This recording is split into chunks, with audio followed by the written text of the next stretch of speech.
Σήμερα είναι μεγάλη γιορτή, είναι η γιορτή των προβάτων, δηλαδή κουράτους. Είναι χρόνια αυτό το πράγμα που γίνεται και κάθε χρόνο τέτοια εποχή μαζευόμαστε όλοι και βοηθάει ο γης τον άλλο μας και τα κουρεύουμε.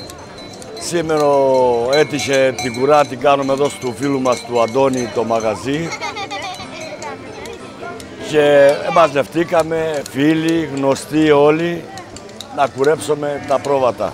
Η κουρά γίνεται με τον εξής τρόπο. Έχουν τα πρόβατα στο μαντρί μέσα και κάποιοι από αυτούς πιάνουν τα πρόβατα, τα βάζουν κάτω, τους δίνουν τα πόδια, τα μπουζάζουν που λέμε εμείς και μετά στην πορεία οι υπόλοιποι κουρεύουν.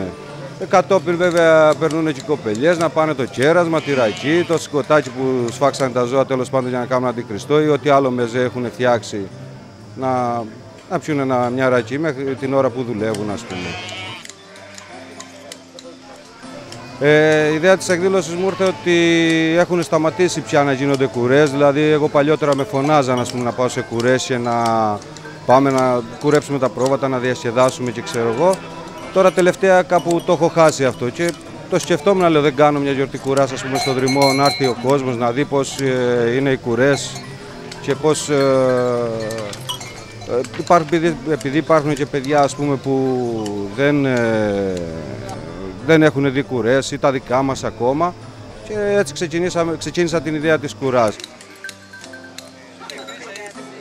Εδώ συνήθως έρχονται χωριανοί, φίλοι και γιορτάζομαι τα πρόβατα γιατί εντάξει σήμερα η βοσκή είναι μια επάγγελμα. Έχει ασχοληθεί ο νέος κόσμος, η κόρη μου είναι νέος αγρότης, τη βοηθάω κι εγώ και δηλαδή σήμερα είναι καθεαυτού επάγγελμα εκτινοτροφία. Δεν είναι σαν παλιά που τα είχαμε από έθιμο, από συντήρηση, το ένα τ' άλλο. Τώρα είναι ένα καθαρό επάγγελμα, θέλει να το εξειδικεύεις το πράγμα. Παλιότερα χρόνια γινόταν ότι ήταν συνάδελφοι, δηλαδή κτηνοτρόφοι που είχαν πρόβατα και μαζευόταν σχεδόν κάθε μέρα αυτή την εποχή στο μητάτου του καθενός, ας πούμε, και κουρεύανε τα πρόβατα. Ήταν και κάποιοι άνθρωποι όμως που δεν είχαν πρόβατα, αλλά το μαλλί το χρειαζόταν για να κάνουν τα ρούχα τους, τις κουβέρτες και όλα αυτά.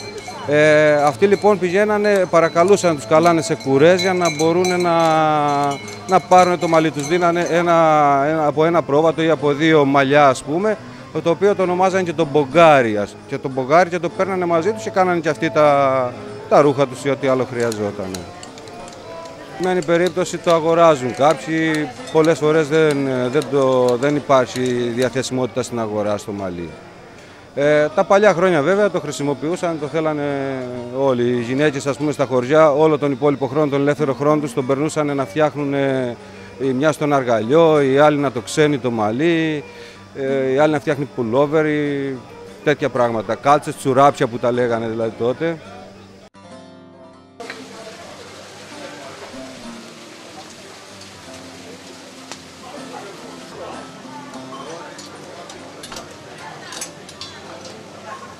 Το αντικριστό είναι ένα παραδοσιακό φαΐ της Κρήτης, το οποίο το είχαν ξεκινήσει οι βοσκοί στο Αγόρι, εσφάζαν ένα αρνί, άγαμαν από γιαγιά, το περνούσαν στις 4 τσίτες και το ψήνα ή το τρώγαν.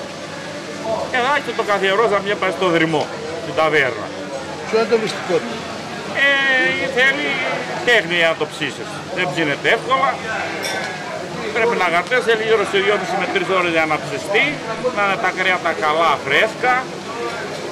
Αυτά. Αλάτι θέλει. Εμείς του βάλουμε μόνο αλάτι. Αλλού του βάλουν και ρίγανη και πιπέρι και χιλιαδιό. Εμείς μόνο αλάτι καθαρό, άλλο τίποτα. Το κανονικό αντικριστό δηλαδή είναι μόνο με αλάτι? Ναι, μόνο με αλάτι. Άλλο τίποτα. Και έχει πάρα πολύ, είναι ωραία πάει τα προϊόντα να πούμε. Τα κομμάτια του ζώου ποια πρέπει να είναι για το αντικριστό, ποια είναι ποια κάνουν? Και τα 4, επίσης το κάνουμε 4 γουλίδια το αρνί, αρνιά δουλεύουμε πάει πέρα και είναι το μερό και η κουτάλα. Εβίβα και του χρόνου αφεντικά και του χρόνου. Πάρτε τον αέρα σας, κάστε να κάνετε διάσφραπες. Ελληνικός παραδοσιακός.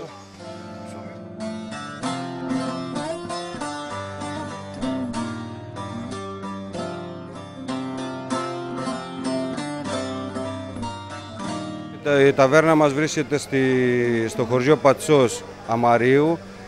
Είναι δίπλα στο Φαράγγι Αγίου Αντωνίου. Δηλαδή πηγαίνοντας κάποιος στο Φαράγγι, δεξιά του συναντάει την ταβέρνα και συνεχίζει ευθεία μπροστά για να πάει στο Φαράγγι κάτω που είναι και το εκκλησάκι του Αγίου Αντωνίου.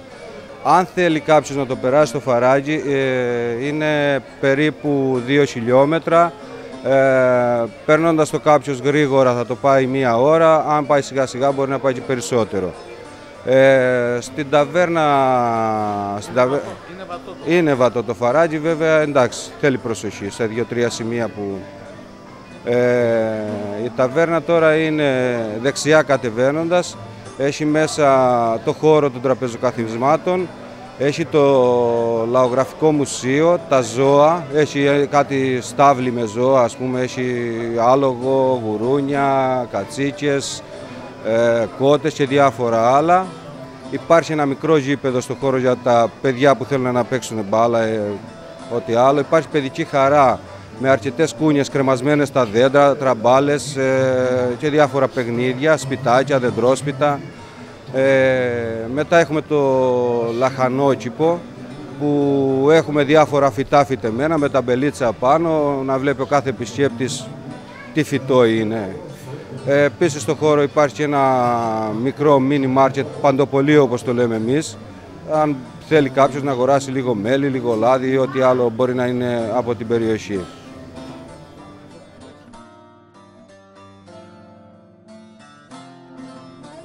Αυτό τώρα που έχουμε κοιτάξει σε αυτό το χώρο να κάνουμε είναι να δείξουμε περισσότερο την παράδοση. Δηλαδή εγώ από τα παιδικά μου χρόνια έχω φέρει εικόνες εδώ μέσα που από το χωριό, γιατί μεγάλωσα στο χωριό και τα θυμάμαι όλα στην πραγματική τους μορφή. Το αλόνισμα, ας πούμε,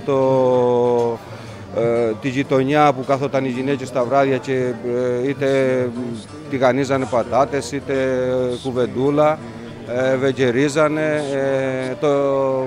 Έχω φέρει αρκετές εικόνες, δηλαδή όπως ο Αθώτηρος στην τάβλα πάνω που τον έβλεπε σε κάθε σπίτι τότε. Τη σκάφη να κρέμεται στον τοίχο που ζυμώνανε, το φούρνο που είχε το κάθε σπίτι για να βάλει το ψωμί και διάφορες τέτοιες εικόνες που όσοι επισκέπτες, ας πούμε, έρχονται στο χώρο και τα βλέπουν, αναβιώνουν από μέσα τους, βλέπουν παλιές εικόνες που τους αρέσουν.